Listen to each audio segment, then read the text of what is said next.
Nosotros el domingo pasado vimos, ¿se acuerdan qué capítulo vimos de Corintios?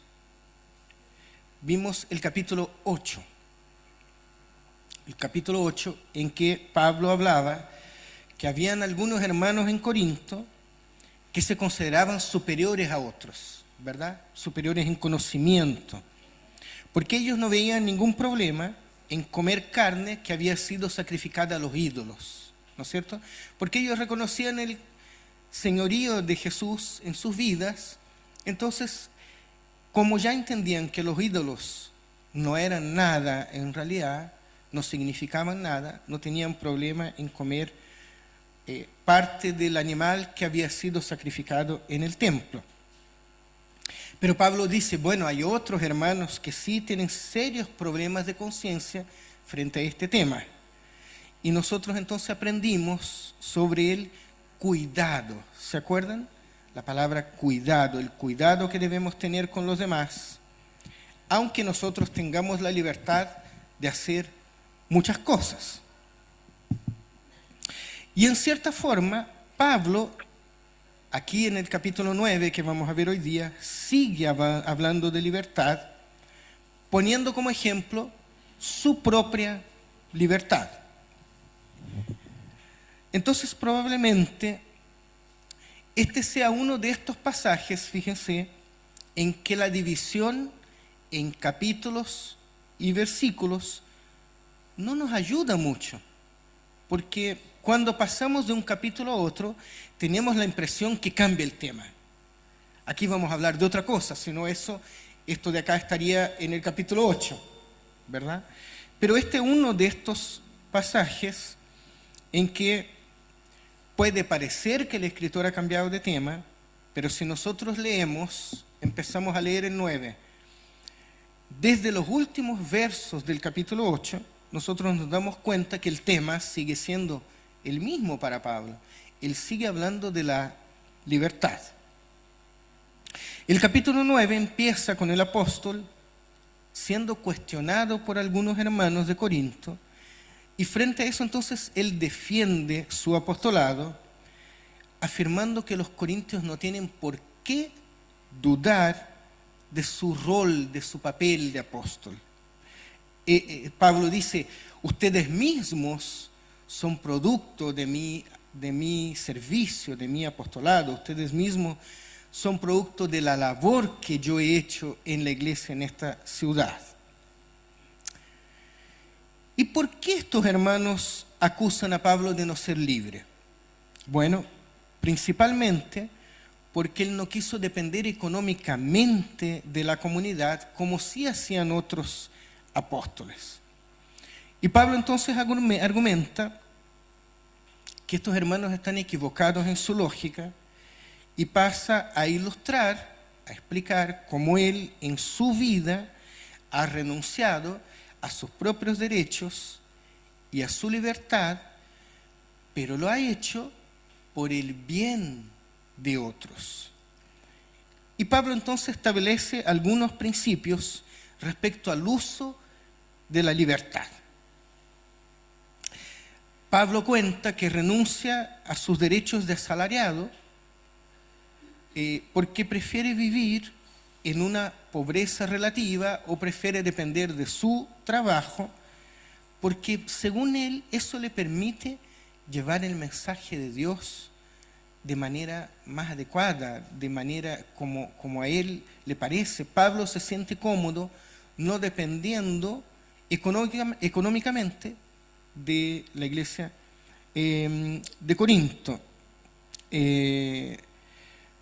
Para él, depender económicamente de la iglesia sería aprovecharse y él no quiere hacerlo. Le parece una situación más cómoda estar de manera independiente que depender económicamente de la iglesia. Y entonces quiero invitarles a que leamos en 1 Corintios el capítulo 9 de los versos 19 al 27. Quizás hoy día les parezca mejor seguir en la pantalla porque lo voy a leer en la nueva traducción viviente, en la NTV, me pareció que era más, que sus palabras eran más sencillas y que se entendía, se comprendía mejor el texto. Entonces, usted puede verlo acá, o si quiere puede ver en su Biblia, que lo tiene a mano, su Biblia en papel o en el teléfono.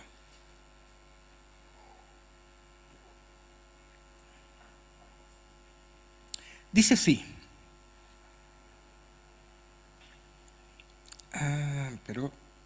Parece que la que está ahí es la NBI. Yo tengo la NTV acá. Denme un minutito.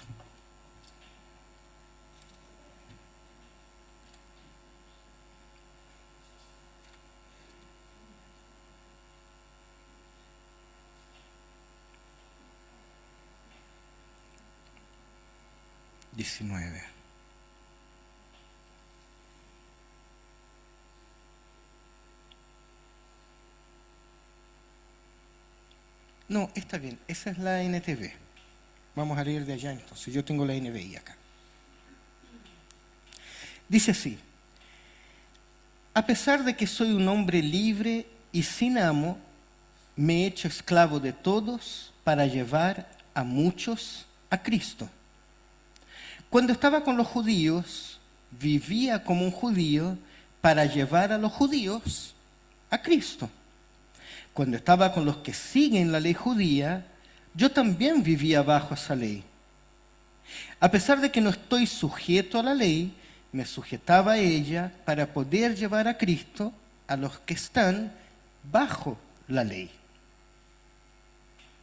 Cuando estoy con los gentiles, quienes no siguen la ley judía, yo también vivo independiente de esa ley, para poder llevarlos a Cristo. Pero no ignoro la ley de Dios, obedezco la ley de Cristo. Cuando estoy con los que son débiles, me hago débil con ellos, porque deseo llevar a los débiles a Cristo. Sí, con todos trato de encontrar algo que tengamos en común y hago todo lo posible para salvar a algunos o para que algunos lleguen a la salvación. Hago lo que sea para difundir la buena noticia y participar de sus bendiciones.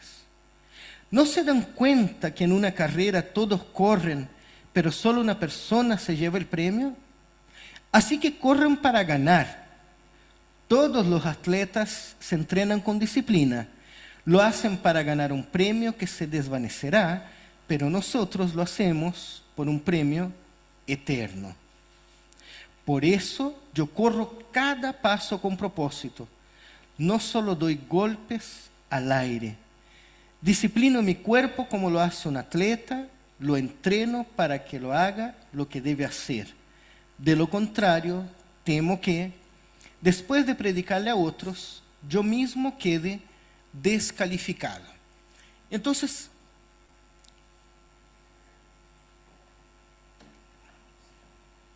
tenemos dos temas acá, del 19 al 23 y del 24 al 27.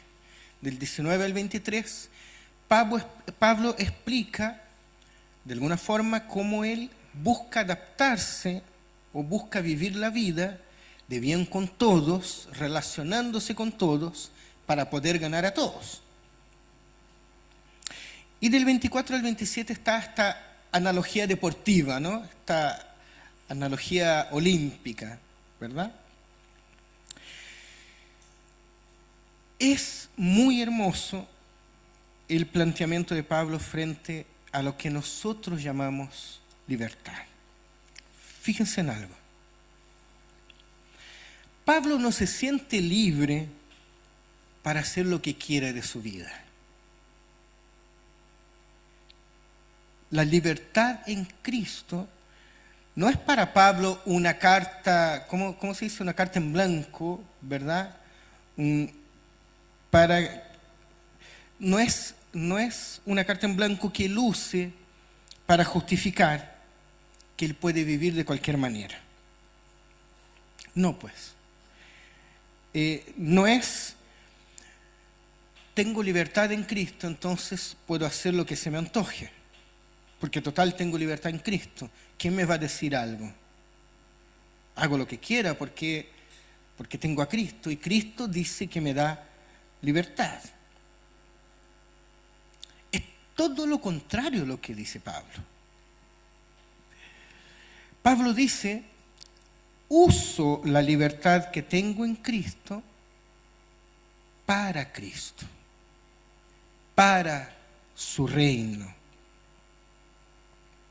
Pablo reconoce su libertad, pero veamos el texto, ¿es libre para qué?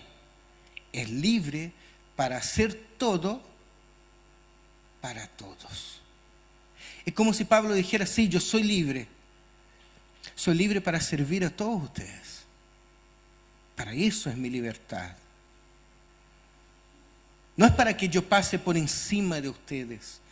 No es para que yo use mi libertad incluso para ofender a ustedes o ofender a Dios, porque total, soy libre. No. Pablo dice, tengo libertad y se hace libre de todos, fíjense, haciéndose como esclavo de todos. Es muy interesante. Es muy interesante y es todo lo contrario de nosotros y de lo que nosotros normalmente entendemos como libertad. Ahora, vale la pena la aclaración. Yo he dicho de este mismo púlpito que no somos esclavos de nadie. ¿Se acuerdan? Aquí mismo en Corinto. Solo somos esclavos de Cristo. Entonces Pablo dice, me hago esclavo de todos, pero si no puedo ser esclavo de nadie. Si no puedo ser esclavo de nadie y solo puedo ser esclavo de Cristo, parece entonces que Pablo o que yo me estoy contradiciendo al decir que somos como esclavos de todos. Pero no es así, miren. Pablo dice en el versículo 19, me he hecho esclavo de todos, ¿pero para qué? Para llevar a muchos a Cristo. Lo que está haciendo Pablo a semejanza de Jesús es hacerse siervo de todos. Se hizo débil con los débiles con tal de ganar a todos para el Evangelio. No es por otra cosa.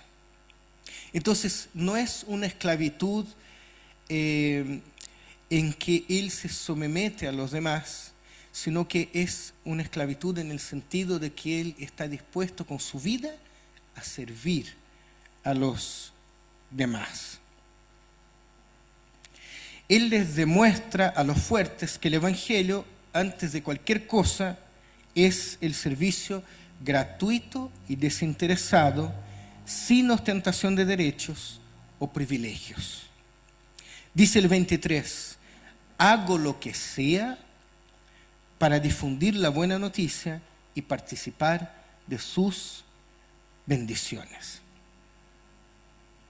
Entonces, digamos así, el apóstol está dispuesto a dejar las pequeñeces, a dejar las diferencias que él puede tener con otras personas, a dejar las diferencias que él puede tener con judíos y con gentiles, con tal de que todos y todas podamos llegar a participar de las bendiciones de Cristo. Porque Pablo ya no vive más para él, Pablo vive para Cristo.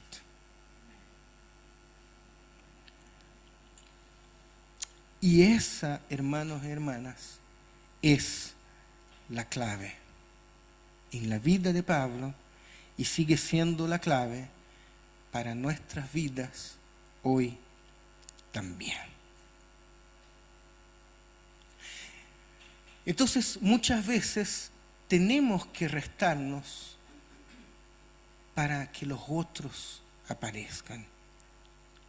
Muchas veces tenemos que callarnos por respeto a los demás. Dice el dicho, cuanto más viejo me pongo,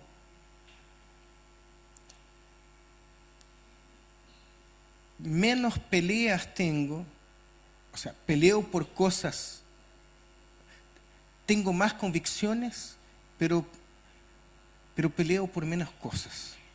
¿Me entiendes? Cuando uno es joven, a todo te molesta y uno está ahí y anda pendiente de los detalles y todo. Ya después uno va diciendo, ¿para qué? ¿Para qué? ¿Para qué vivir la vida peleando por todo? No, mira, ahí está, eso, ahí. Y si alguien llega y mueve un poquito para acá, ¿por qué hiciste eso? Si estaba así, a mí me gusta así.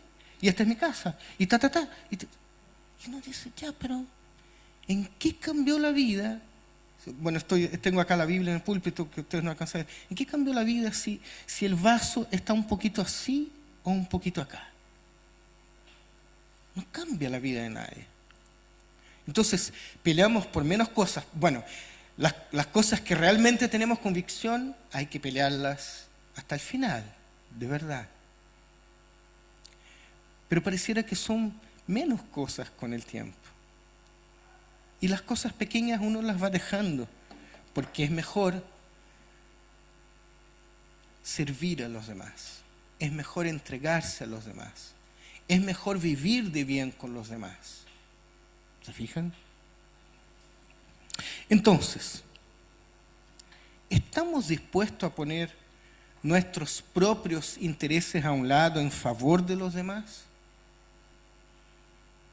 ¿Estamos dispuestos a amar a los demás por amor a Cristo y a la buena noticia que es Cristo mismo? Son buenas preguntas que nosotros debiéramos hacer. Eso si es que nosotros queremos vivir con tranquilidad, vivir nuestra fe con tranquilidad.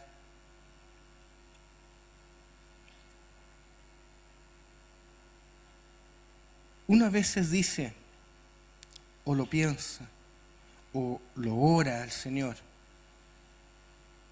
Señor, haz de esta iglesia lo que tú quieras.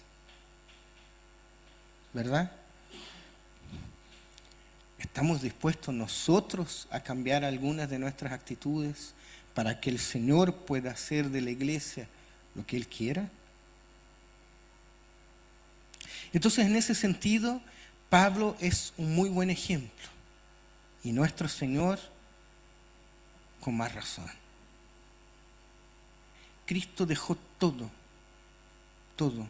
Dejó su gloria para rebajarse a lo más mínimo, para llegar a la muerte, y una muerte muy vergonzosa, ¿no? En Semana Santa hablamos de eso, me acuerdo. Una muerte muy vergonzosa, fea. No había peor manera de morir que no fuera la cruz. Y el Señor entregó todo.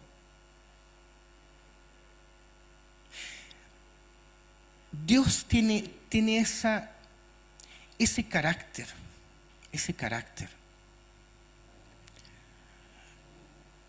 Me acuerdo de la parábola que nosotros llamamos la parábola del hijo pródigo. ¿Se acuerdan de la parábola? El hijo, cuando se arrepiente de sus actitudes, vuelve a la casa del padre y vuelve dispuesto a ser esclavo. No merezco ser tu hijo. Y viene en el camino como ensayando las palabras, ¿cómo llego frente a mi padre? ¿Y qué hace el padre cuando lo ve? ¿Quiénes se acuerdan?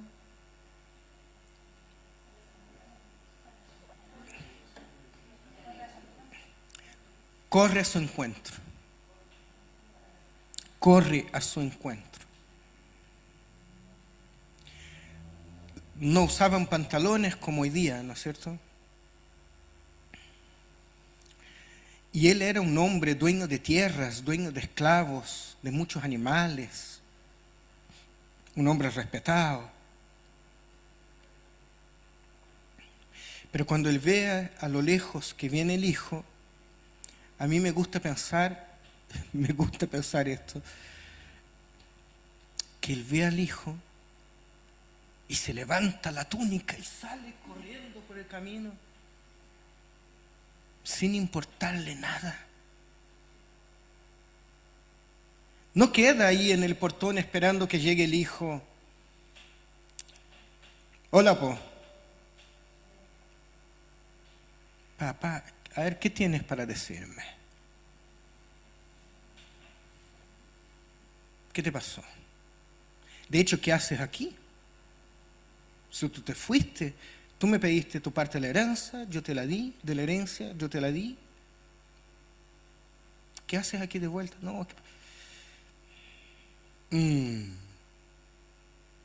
No sé. ¿Hace eso el padre? ¿O el padre sale corriendo? Ni siquiera deja que el hijo termine de hablar, lo abraza. Y para que el hijo no pase vergüenza, fíjense qué interesante, para que el hijo no pase vergüenza y para que el hijo no corra el riesgo, de hecho, de ser llevado a la plaza pública y ser apedreado por los ancianos, porque eso es lo que merecía, él le pone un anillo en el dedo inmediatamente, le cambia la ropa, le pone sandalias, lo recibe nuevamente como hijo, para que nadie tenga el tiempo de tomarlo y de arrastrarlo hacia la plaza. Así es Dios. Así es el Señor con nosotros. Ahora, claro, si el hijo hubiera llegado así como canchero de vuelta, hola papá, mira, quería conversar contigo, yo, Biblia en mano, ¿no? Yo estoy arrepentido, pero igual yo soy tu hijo.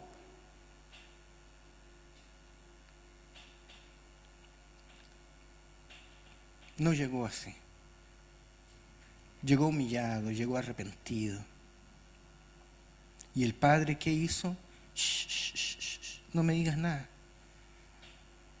Tus actitudes lo dicen todo. Tu cara lo dice todo. Tu forma de llegar me dice todo. Sí, pero es que déjame explicarte. No me expliques nada. Está bien.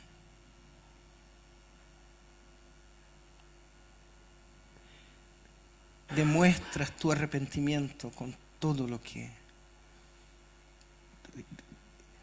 veo de lejos lo que tú has vivido y veo que tú estás arrepentido.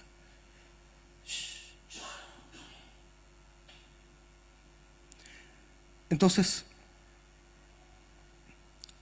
Dios es así. Jesús, el Señor, cuando vino a nuestro medio, también nos enseñó la entrega. Pablo habla de lo mismo. Yo no tengo problema en humillarme con tal de ganar a los demás para Cristo.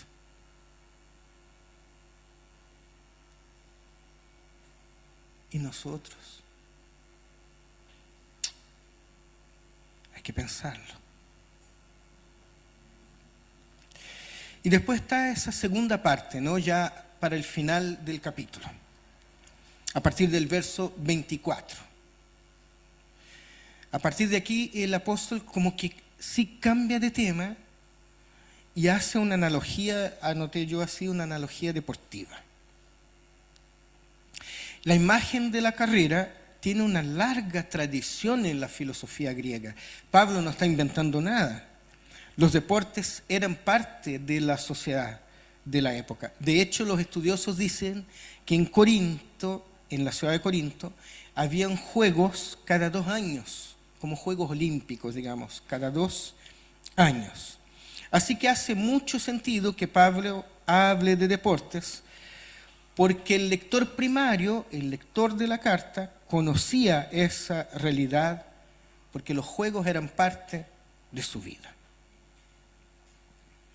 Pero en la analogía de Pablo, contrario a lo acostumbrado, todos los participantes en la carrera obtienen premio, desde que corran con el propósito correcto, ¿verdad?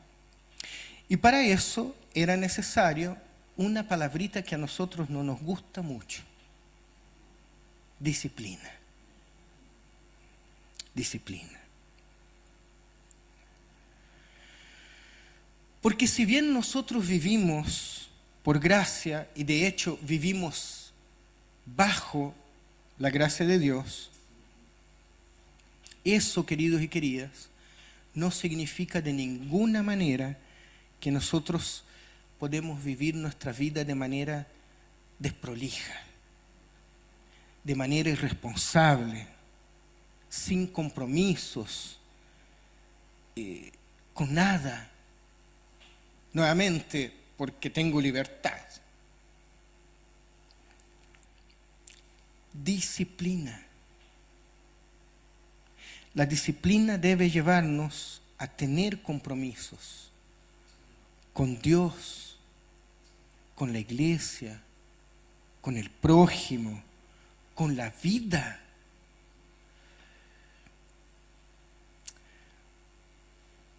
Porque la gracia y el amor de Cristo nos va a impulsar a tener disciplina. Nos va a impulsar al entrenamiento, al estudio, al servicio y al compromiso. Pero ojo, no porque ando pendiente del premio, sino que más bien Cristo nos hace plenos y llena los rincones de nuestras vidas. Y entonces, cuando comprendemos que el Señor, lo que el Señor ha hecho y que Él ha llenado nuestras vidas, transformo mi manera de vivir también. Y entonces vivo como Pablo, pendiente de los demás, sirviendo a los demás. Vivo el Evangelio entregado y vivo entregando. ¿Por qué? Nuevamente, porque Jesús es nuestro mayor ejemplo. Jesús mismo se hizo siervo para beneficio de todos nosotros y nosotras. Entonces, querida iglesia, miren, seamos cuidadosos, porque a veces debemos renunciar a nuestros propios beneficios en beneficio de los demás. Porque la vida cristiana es una vida de entrega, de negación, y es una vida de disciplina. Así que les invito a que nos quedemos con las palabras del apóstol al final del verso 24. Corran para ganar. Corran para ganar. Nosotros hace poco tiempo, ¿verdad?, tuvimos a los panamericanos y los parapanamericanos.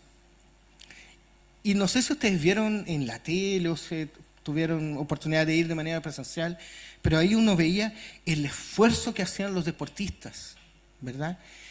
Por ejemplo, estas carreras de 100 metros, como que corren, ¡tum!, y termina. Sí. Pero estas carreras que son de 400 metros, de 800 metros, de 1600 metros, porque empiezan corriendo y corren y corren. Yo reconozco que muy malamente no soy un buen ejemplo. Yo soy malo para los deportes. Entonces yo estaba en mi casa mirando la tele y yo decía, ¿en qué momento este tipo se desploma? Porque corren y corren, y yo veía y pensaba, va en la mitad. Y parece que ya no tiene de dónde sacar fuerzas. Y lo corren y siguen y siguen.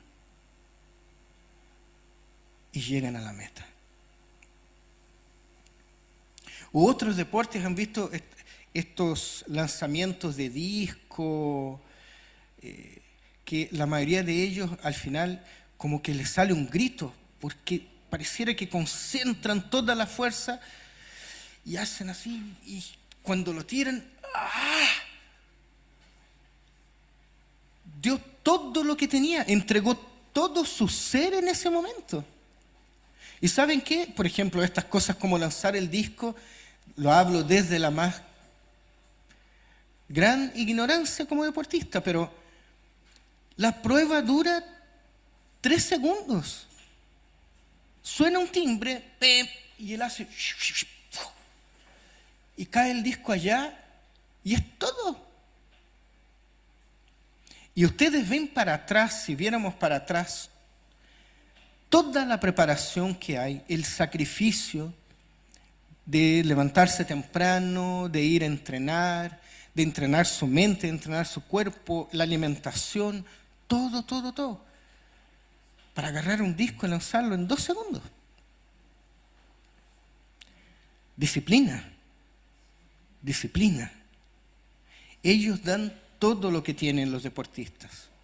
Después quedan agotados, sí, pero al momento de la carrera ellos dejan todo. ¿Por qué? Porque quieren ganar. Queridos, queridas, miren, corramos para ganar. Ya va a llegar la hora de descansar en los brazos del Señor. Pero hasta que ese momento llegue, corramos con todo. ¿Y saben qué? No esperemos que los demás hagan lo que a nosotros nos corresponde hacer. ¿Se fijan? Porque muchas veces tenemos esta actitud en nuestras vidas. Vivimos la vida como alguien dice, ¿quién me puede ayudar con el piso? Ojalá que otro lo diga, que sí. ¿Sí o no? Se ríe, hermana Paula. ¿Qué hubiera hecho Pablo? ¿Me puede ayudar con el piso? Yo. Porque Cristo es mi ejemplo.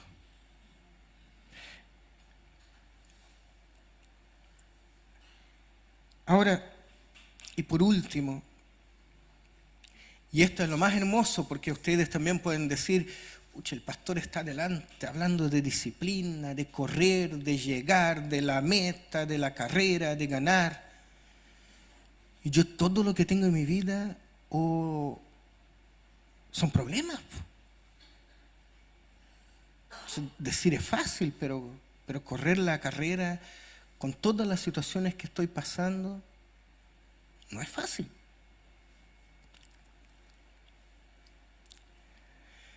Y esto es lo más hermoso. ¿Saben ustedes dónde está el Señor Jesús mientras nosotros corremos?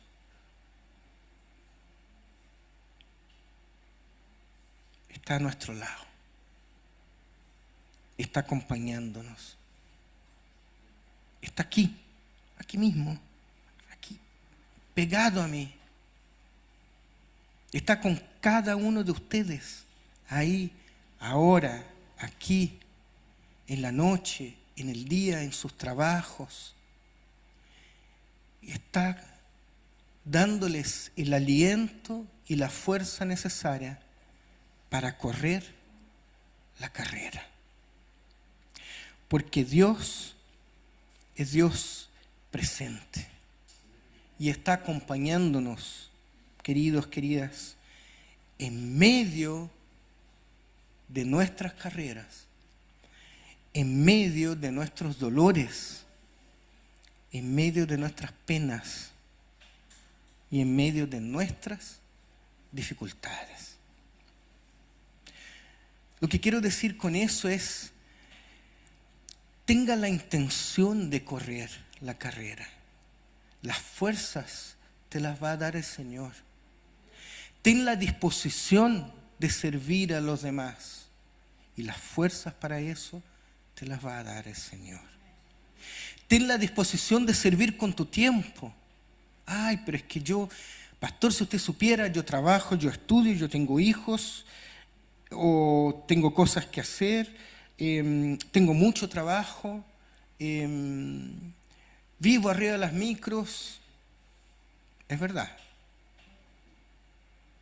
Es así la vida. Pero cuando uno levanta la mano y dice, Señor, yo estoy dispuesto a servirte, ustedes van a ver que siempre se va a dar el tiempo. Basta que seamos disciplinados y vamos a tener tiempo para todo. Si hay algo que he visto durante años y años en las iglesias, es que los que más sirven en las iglesias son los que más están ocupados. No son los que tienen tiempo. No son los que están viendo tele todo el día. Es los que están llenos de cosas. Y uno dice, oye, pero ¿y qué haces acá si también tenía otras cosas? Sí, pero yo me las arreglo, Señor, ahí. Disciplina, disciplina. Así que vivamos con ganas, hermanos, hermanas.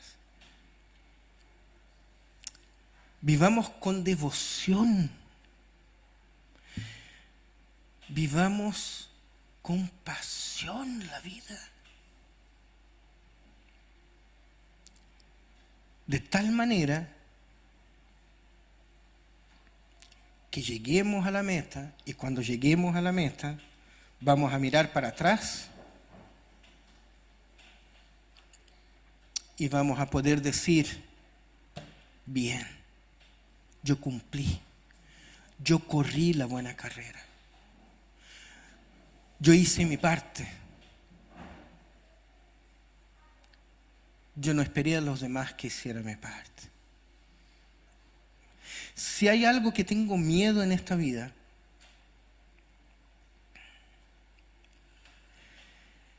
es llegar a viejo. Soy un joven todavía.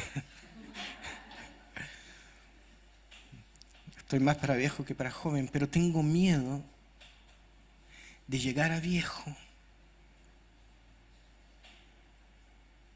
y arrepentirme de las cosas que no hice. Podría haber ido, podría haber hecho, podría haber trapeado el piso,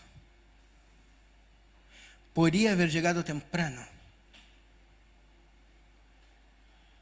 podría haber ido de madrugada, podría haber orado más, podría haber leído más. Pero ahora ya estoy muy viejo para eso. Que nuestra vida, al llegar a viejo, esté llena de recuerdos de las cosas que hicimos sirviendo a los demás. Porque solo así vamos a mirar para atrás y vamos a decir, corrí la buena carrera. Hice lo que me correspondía. Amén. Amén. ¿Les parece si oramos al Señor?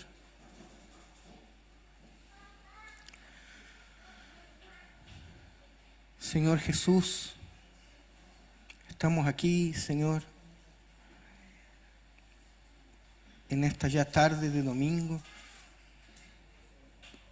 agradecidos, Señor, por tu ejemplo, agradecidos por tu sacrificio, Señor.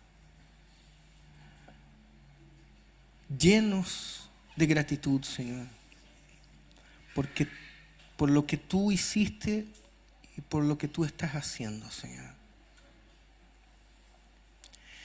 Pero danos también, Señor, la comprensión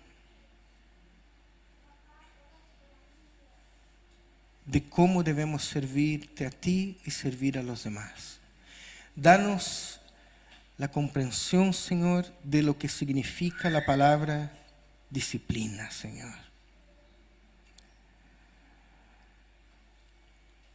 Danos el correcto entendimiento de cómo debemos vivir la libertad que tú nos has entregado.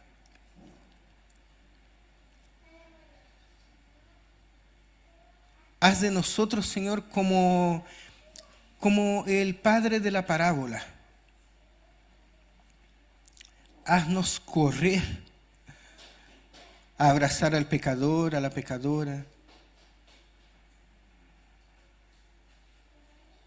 que por lo demás no son más pecadores de lo que somos nosotros mismos.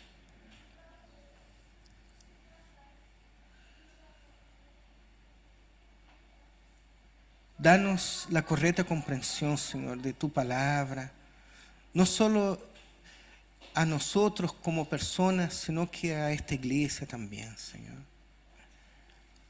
Sé con nosotros, Señor. Danos la fuerza para correr la buena carrera, Señor.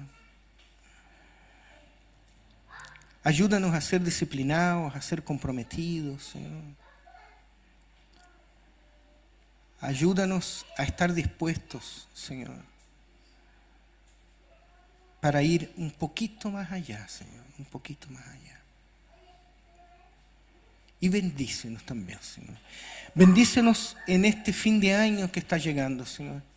Bendícenos en estos últimos días de este año, Señor.